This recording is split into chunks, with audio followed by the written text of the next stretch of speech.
Merhaba arkadaşlar. Çoğumuzun aklına Survivor programı ve turkuaz plajlarıyla kazınan Dominik'e gidiyoruz. Dominik, doğal güzellikleri, insanları ve dansıyla meşhur olan bu sıcak Karayip ülkesini keşfetmeye başlamadan önce kanalımıza destek vermek için abone olmayı unutmayın. Yaklaşık 11 milyon kişilik nüfusuyla Küba ve Haiti'nin ardından 3. büyüklük konumundadır. Dünya nüfusu sıralamasında 85. sıradadır. 31 şehirden oluşan Dominik'in başkenti Santo Domingue'dir. Dominik'i ziyaret etmek isterseniz Türkiye vatandaşları vizeye tabidir. Vize havalimanında yaklaşık $10 bir ücret ödeyerek kolayca alabilirsiniz. Hispanyol adası içerisinde yer alan Dominik Cumhuriyeti doğal yapısıyla dikkat çeken yerlerden biridir. Kristof Kolomb'un dünya keşfi yaparken ayak bastığı ilk yer olan ülkenin halkı bir kısmı melezdir.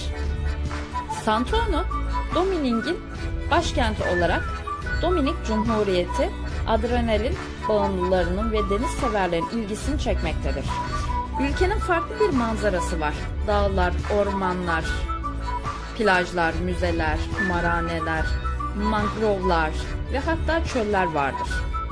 İspanyolca ulusal dil iken Dominik pezosu ulusal bir para birimidir. Dominik Cumhuriyeti doğal güzellikleri ve eşsiz doğasıyla mutlaka görmeniz gereken yerlerdendir. Amerika kıtasında yer alan ülkenin tek komşusu Haiti'dir. Dominik Cumhuriyeti, Karayipler bölgesinin en önemli turizm bölgesi olarak kabul edilmekte. Çok güzel plajları vardır.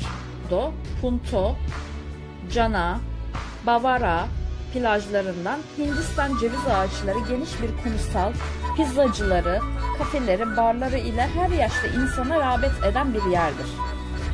Punta Cana, Bavaro plajı dünyanın en ilginç yerlerinden biri olarak kabul edilmektedir. Punta Cana ve Bavaro, Dominik Cumhuriyeti'nin doğu kıyısında yer almaktadır. Bu sahil şeridi yaklaşık 30 kilometreye uzanır ve tam hizmet veren tatil köyleriyle ünlüdür. Yumuşak, altın ve beyaz kumlu, uçsuz bucaksız kumsalları mevcuttur. Bazıları sörf ve kiteboard için uygundur. Kabare ve Sousa gençlik noktası olarak bilinmektedir. Samana Romana en gözde plajlarındandır. Doğu yakası Atlantik Okyanusu tarafında bulunan bölge ülkenin en popüler aranan rekreasyon bölgesi olarak kabul edilir. Bavaro Otel'den bu cennete arabayla 20 dakikada ulaşabilirsiniz. Huzur içinde vakit geçirmek için özel kapalı bir alana gelmeniz gerekiyor. Burada genellikle etkinlikler ve düğünler düzenlenir. Bir önünde Myanmar, bir arkasında Guatemala yer almakta. Dominik Cumhuriyeti 10 milyona yakın nüfusuyla dünyanın en kalabalık 90. ülkesidir. Bir önünde Macaristan, bir arkasında Beyaz Rusya yer alır. Yani sandığımız kadar küçük bir ülke değildir. Yüz ölçümü bakımından 48 bin kilometrelik yüz ölçümüyle dünyanın en büyük 31. ülkesidir. Evet, şimdi gelin Dominik hakkında bilmediğimiz ilginç bilgilere bakalım. Dominik'te şehir içi ulaşım yapacağınız dolmuş, otobüs veya taksiler birçoğunun eski bakımsız olduğunu göreceksiniz. Dominik Cumhuriyeti'nde Doğan Bachata ve Marina müziği ve dansını her an her yerde görebilirsiniz. Yolda yürürken yüksek sesli müzikler duyarsanız bunun bir bar ya da eğlence mekanından geldiğini sanmayın. Bu ses köşe başında büfe ya da bir bakkaldan geliyor olabilir. Burada müzik ve dans 24 saat boyunca her yerde vardır. Yolda yürürken insanların size öpücük yollar gibi mucuk seslerini duymaya alışın. Bu genelde erkeklerin kadınlara olan ilgisini göstermekte kullandığı evrensel bir dildir sanırım. Ülkede kadınların ilişki teklif ettiği sıkça görülmektedir. Bildiğimiz ve alıştığımız ulaşım yöntemlerinin dışında burada motosikletlerle taksicilik yapılıyor. Yolda yürürken yanınıza gelip bir şeyler soran motosikletliler görürseniz şaşırmayın. Şaşırtıcı bir detaydan daha bahsetmek gerekirse ülke genelinde polis görmek çok zor. Halk polisten nefret ediyor. Onun yerine ellerinde tüfek olan özel güvenlikler mevcut. Ve en iyi beyzbol oyuncuları Dominiklidir. Ülkenin milli sporu beyzbol, dünyanın en iyi beyzbol oyuncuları arasında birçok Dominik'te sporcu yer alıyor. Dominik'te insanlar kıyafetlerinden etiketlerini çıkarmıyorlar. Yeni olduğunu göstermek adet ve geleneksel olmuş. Dominik için aile son derece önemlidir. Genellikle yerliler büyük aileler olarak yaşamaktalar. Çocuklar büyüdüklerinde ve kendi paralarını kazanmaya başladığında ebeveynleriyle her zaman parayı paylaşırlar. Bu yaygın bir gelenektir. Bir aile bütçesine ilişkin kararlar genellikle en yaşlı adam tarafından yapılır ve özellikle ilgi çeken Dominik düğün geleneğidir. Geleneklerinden bir tanesi de düğün geleneğidir. Papaza bir miktar para verilir. Bu da onu damada verir, damat da geline. Bu değişim çiftin maddi malları birbiriyle paylaşma yükümlülüğünü sembolize eder. Yas ayrıca ilginç bir geleneğe sahiptir. 9 gün sürer. İlk 3 gün merhum için gözyaşları ve üzüntüleri, sonraki günlerde sessizlik ve anılar ve son 3 gün kabul ve serbest bırakıldığına delalet eder. Kederden kurtulmak içindir bu yapılan. Tuhaf olan bir konudan bahsetmek gerekirse, Dominik'te suç oranı çok yüksek. Ülke politik olarak çalkantılı ve zor yıllar geçirmiş, tabii ki halkı ve ekonomiyi etkilemiş. Dünyanın birçok yerinde evlerde demir parmaklıklar görebilirsiniz. Fakat Dominik Cumhuriyeti'nde apartmanın neredeyse 10. katında dahi demir korumalıklar vardır. Uyuşturucu kullanımı çok fazladır ki bu nedenle suç oranı çok yüksektir. Uyuşturucu kullanımı açıkçası benim pek umurumda olmasa da uyuşturucu satışı ve üretimi burada gerçekten çok ileri boyutta. Örnek vermek gerekirse kokain ve marihuana maddelerinde Kolombiya ve Meksika başı çekse de Dominik Cumhuriyeti de bu konuda pek geride kalmıyor. Dominik Cumhuriyeti'nde özellikle marihuana kullanımı ve satışı çok ileri boyutta. Yani şöyle örnek vermek gerekirse burada taksi olayı çok farklı. Bir motor taksi ve taksicilerin sorduğu 2 tane soru var. Birincisi şimdi bahsedeceğim uyuşturucuyla alakalı. Diğerinden bahsedeceğim fuhuşla alakalı. İlk soruları marihuana istiyor musunuz? İkinci soruları kokain istiyor musunuz? Üçüncü soruları hapis istiyor musunuz? Bununla alakalı gerçekten 3 soruyu kesinlikle soruyorlar. Ucuza mal edeceklerini, bununla ilgili size bütün bilgileri veriyorlar. Yani istemiyorum diyemiyorsunuz. İlgilenmiyorum, kullanmıyorum, umurumda değil, tiksiniyorum, istediniz diyebilirsiniz. Ama bunları size anlatmak zorundaymış gibi hissediyorlar. Tabii ki bu da bir pazarlama yöntemi. Onlara bağlı olarak ülkede suç oranları çok yüksek. %71'lik suç oranına sahip Dominik'te en yaygın suç hırsızlık. Ülkede cinayetlerin %65'i soygunlar sırasında gerçekleşiyor. Yolda yürürken gaspa uğrama ve direnirse ölme ihtimali çok yüksek olan insanlar korku içerisinde yaşıyor. Bu nedenle dışarıda telefonlarını çıkaranları göremezsiniz. Bir diğer oranı yüksek olan şey ise yolsuzluk ve rüşvet. Ülke yolsuzluk algısı endeksine göre 180 ülke arasında 128. sırada. Polisler ehliyet ve ruhsat yerine direkt para istiyorlar. Tüm bunlara rağmen Dominikler dünyanın en mutlu insanları olabilir. Otobüslerde şarkılara eşlik eden, sokaklarda dans eden insanlara sıklıkla şahit olabilirsiniz. Dans Dominiklerin ayrılmaz bir parçası ve aynı zamanda sosyalleşme aracıdır. Dominik'e özgü bir müzik ve enstrüman olan bachata, Dominiklerin adeta genlerine işlemiş, müziğini duyan minicik çocuklar bile oynamaya başlıyordur. Oldukça arkadaş canlısı olan bu insanlar aynı zamanda çok pozitif ve yardımseverler. Herkes birbirine mutlaka selam verir. Hatta tanımadıkları birine aşkım veya canım demek çok normaldir. Karayip havasında 4 mevsim yazıyı yaşayan Dominikler içmeyi ve eğlenmeyi de çok sever. Sokaklar gürültülü ve oldukça doludur. Otobüste bestesini seslendirip albüm satmaya çalışanlara denk gelebilirsiniz. Bunun yanında ülkede turistik ve merkezi yerlerin dışında lokal yaşama sahip olduğu yerlerden koşullar oldukça farklı. Müstakil evlerin yaygın olduğu lokal yerlerde sıcak su bulunmuyor. Su ise depolardan elektrikle çekiliyor. Bu depolarda dışarıda durduğu için sular ılık olduğunda ve havalar da iyi olduğu için sıcak suya genelde ihtiyaç duymuyorlar. Sokaklarda ise çöp kovaları yok. Biriken çöpler haftada bir gün çöpçüler tarafından toplanmakta. Bu mahallelerde sık sık elektrik kesintisi de yaşanıyor. Saydığım bu durumlar turistik ve iyi koşullara sahip apartman dairelerinde geçerli değil. Ülkede alışveriş merkezleri ise azımsanmayacak sayıda. ve içerisinde fatura ödeme gibi birçok işlemi yapabileceğiniz büyük marketlerde yaygın. Adeta meyve cenneti olan ülkede sokaklarda karışık meyveler alınabilecek meyve barları var.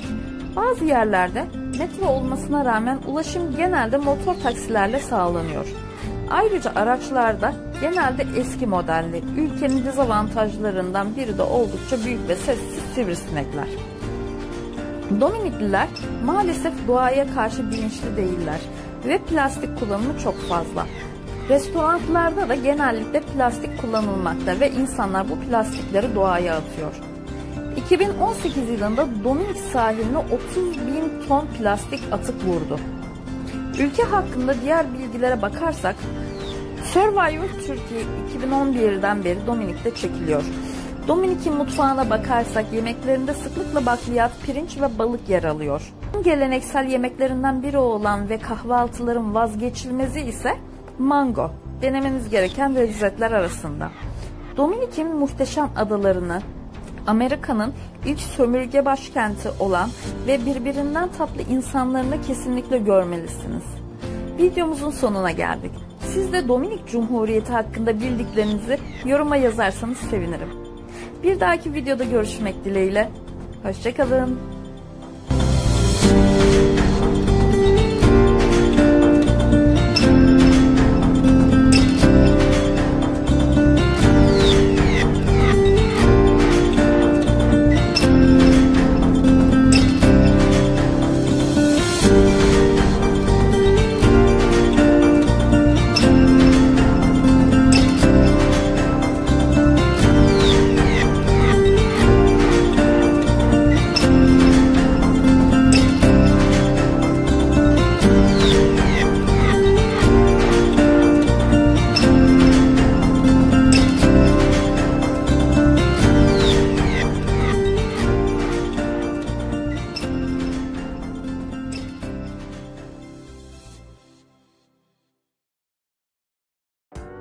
Merhaba arkadaşlar, kanalıma tekrardan hoş geldiniz.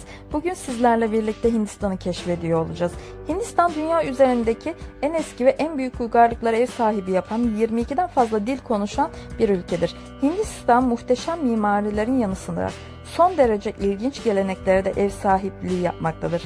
Başkenti Delhi, 20 milyonu aşkın nüfusu ile dünyanın en kalabalık ikinci ve Mumbai'den sonra Hindistan'ın en zengin ikinci şehri olmaktadır ve ülkede 23 milyon insan yaşıyor.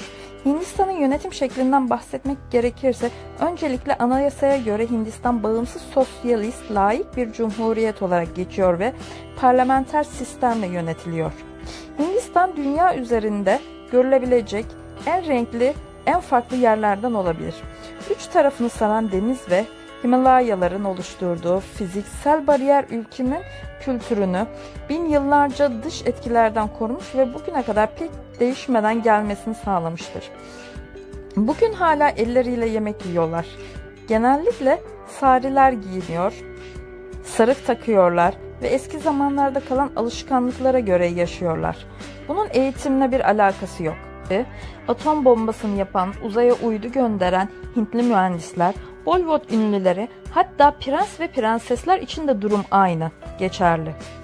Bir bayrak altında birleşmiş ama her biri bir ülke olabilecek kadar birbirinden farklı birçok toplumdan bahsediyoruz.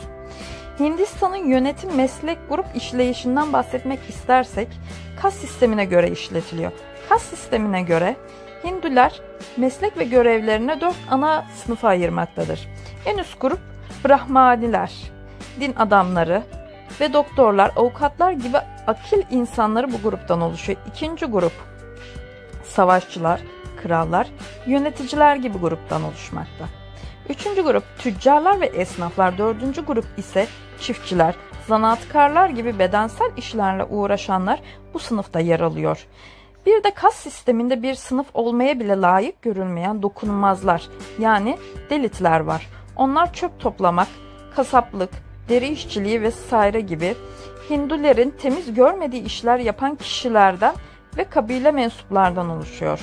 Hindular tarafından dışlandıktan sonra daha çok kendi uzak kabilelerinde ya da Müslümanların olduğu yerde yaşıyorlar.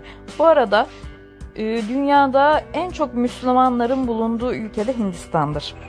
Kas sistemi Hinduların tüm sosyal ve ekonomik hayatlarını belirlemiş, mesleklerini mecburen babadan devraldıkları için evlenecekleri kişilerin bile aynı kas sisteminde olması gerekiyor. Aynı kuyudan su içmeleri bile yasak. Kas sisteminde bir üst seviyeye atlamak da mümkün değil. Bu insanlığa hiç yakışmayan adaletsiz sistem devlet tarafından yasaklansa da ve şehirlerde esnemeye başlasa da hala Hindistan'da bazı yerlerde hakim. Devlet 3000 yıldır süre gelen bu adaletsizliğin yaralarını sarmak için dokunulmazlara parlamentoda ve eğitimde pozitif ayrımcılık yapıyor. 3 milyon 287 bin metrekareye sahip olan Hindistan, dünyanın en büyük 7. coğrafi alanı unvanına sahiptir. Hindu felsefesinin, mitolojisinin, teolojisinin ve edebiyatının 4500 yıl önce temelleri atıldı. Farklı inanç uygulamaları günümüze kadar geldi. Yüzyıllarca yıllık tapınakları, görkemli tarihi yapıları, benzersiz doğal parklarıyla ünlü olan Hindistan'ın 35 turistik yeri UNESCO'da Dünya Mirası listesinde bulunan bir yerdir. Hindistan'da kabul edilmiş resmi bir dil yok. Bölgeler arasında 17 ana dil kullanıldığı ülkede 844 farklı lehçe konuşuluyor. Dünyanın en büyük ve geniş işvereni unvanı Hindistan Demiryolları elinde bulunuyor. Hindistan, layık bir ülke olmasına rağmen Hindu, İslam, Hristiyanlık, Jainizm, Şinizm ve diğer bir sürü dinlere ve bir sürü geleneğe sahiplik yapıyor. Bombay, Delhi ve Kalkütü ülkenin en büyük şehirleri. Dünyanın her dört köşesinde Bombay'a yapılan göçten dolayı Bombay dünyanın ikinci en büyük 9. mega kentidir. Hindistan film endüstrisi dünyanın en çok izlenen filmlerini üretiyor. Ülke dünyada özellikle Bollywood filmleriyle tanınıyor. Baharatların sıklıkla kullanıldığı Hint mutfağında en çok köri, çemen, kokum, acılı baharat kullanılarak yapılmış yiyecekleri tercih ediyor. Ayrıca Hindistan yüzyıllardır Avrupa'ya ve diğer ülkelere baharat ihraç ediyor. Hinduizm inancı nedeniyle Hint mutfağında inek eti kullanılmaz. Yemeklerde daha çok tavuk eti ve deniz ürünleri kullanılır. Ülke Hindistan olarak 133 milyon ton günlük süt üretimiyle dünyanın en büyük süt üreticisidir. Babür hükümdarı Şah Cihan'ın ölen eşi için yaptırdığı ve Müslüman türbe mimarisinin en önemli eserlerinden birisi olarak gösterilen Taç Mahal her yıl yaklaşık 3 milyon insan tarafından ziyaret ediliyor. Şimdi sizlere Hindistan hakkında bilmeniz gereken çok ilginç bilgilerden bahsedeceğim. Güney Asya ülkelerinden biri olan Hindistan, dünyanın en ilginç destinasyonlarından biridir. Binlerce yıllık zengin bir geçmişe sahip olan ülke, farklı geleneklere, dile ve kültüre sahip 28 eyaletten oluşuyor.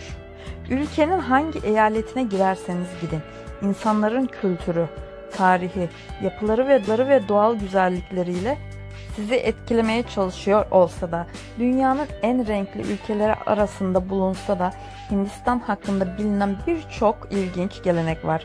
Bunlardan bahsedelim ama emin olun ki daha neler diyeceksiniz. Dünyanın en çok yağış alan yerlerinden biridir Hindistan en başta olmak üzere.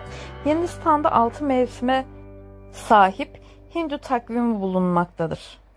Hindu takvimine göre mevsimler yaz, sonbahar, kış, ilkbahar, muson mevsimi ve kış öncesi mevsimi bulunmaktadır. Dünyanın en kalabalık ailesi Hindistan'da yaşamaktadır. 39 tane karısı ve 94 tane çocuğu bulunmaktadır. Gerçekten hafızasında isimlerini nasıl tutabiliyor acaba, merak konusu.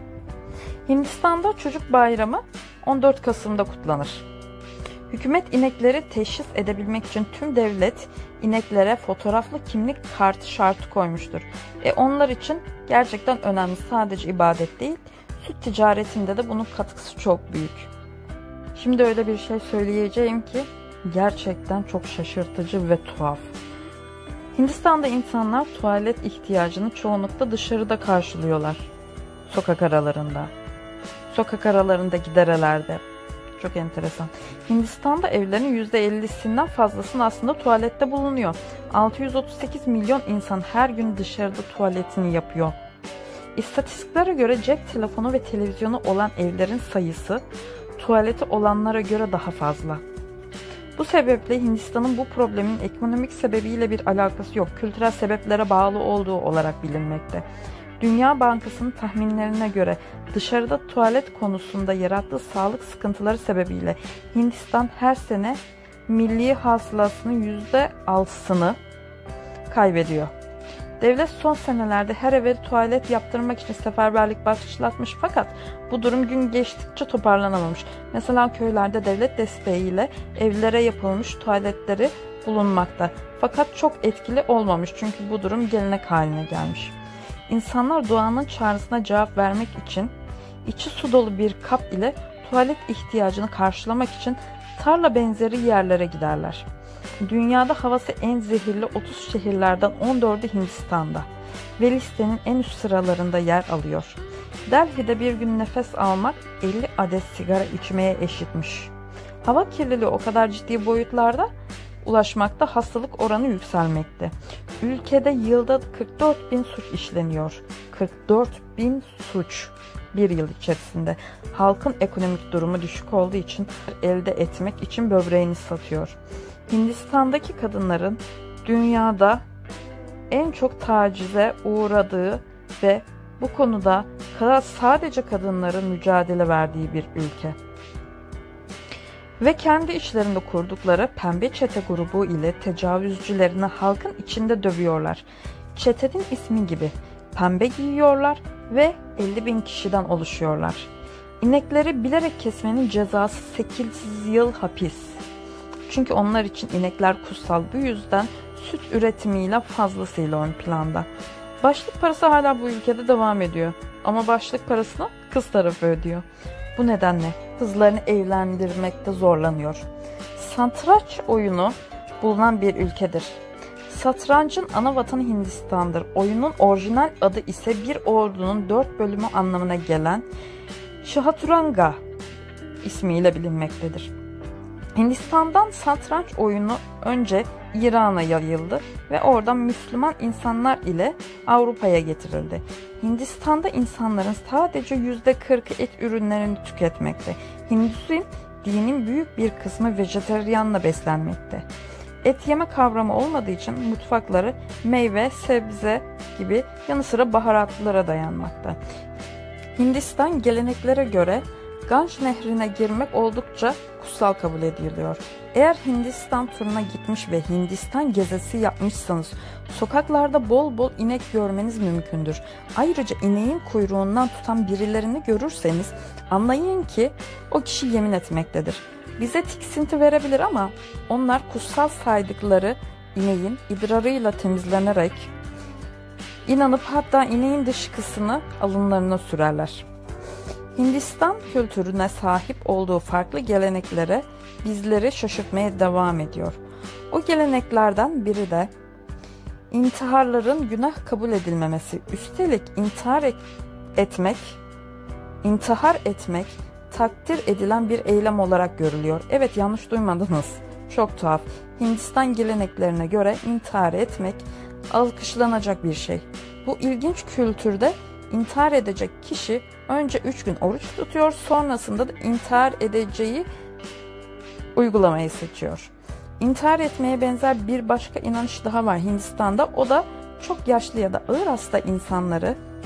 Bunun için o kişiler güzel elbiseler giydirilerek Ganj Nehri'nin Medcezir yaşanan kıyısına götürülüp bırakılır. Sular yükselince nehir o kişiyi içine çeker ve ölümüne sebep olur.